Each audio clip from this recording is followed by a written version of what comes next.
Isaac Asimov, the godfather of modern science fiction, wrote a novel called Foundation, in which he introduced the fictional concept of psychohistory.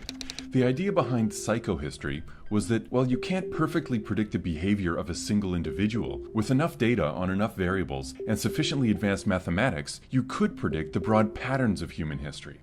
Asimov's dream has remained in the realm of science fiction, in part because the huge volume of our historical knowledge about humanity, from religion to political structure to economics, is scattered widely across different locations and different formats.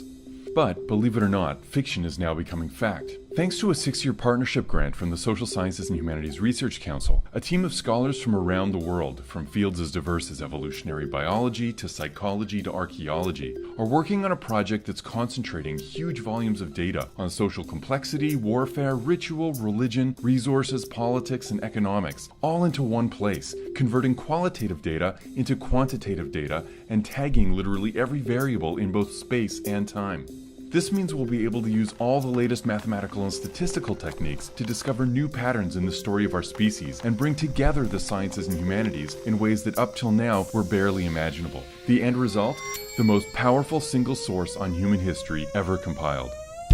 Our database will let people ask all kinds of questions that were previously impossible to answer. These could range from random hunches like, does vegetarianism lead to more peaceful societies or vice versa? Does hot weather increase the chance of war? Do trends in art predict economic prosperity?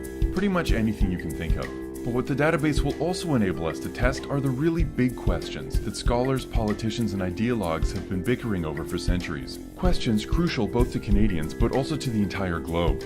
What factors allow for the rise of large-scale societies? Why do some states persist and thrive while others collapse? How have the spread of religions, ideologies, of science, or the market affected our capacity for large-scale cooperation? What are the roots of the dramatic inequalities we see on the planet today? In recent years, many fields have been revolutionized by the advent of so-called big data, allowing us to see large-scale patterns that were previously scattered across multiple smaller data sets. With the generous support of the Social Sciences and Humanities Research Council, that revolution is now coming to the study of humanity as a whole. Soon, anyone with an internet connection will be able to access and query the database, which is already growing rapidly right now as you watch this video. The next steps are up to all of us. What will you ask the database to help us chart a course to future prosperity as a country and as an emerging global civilization?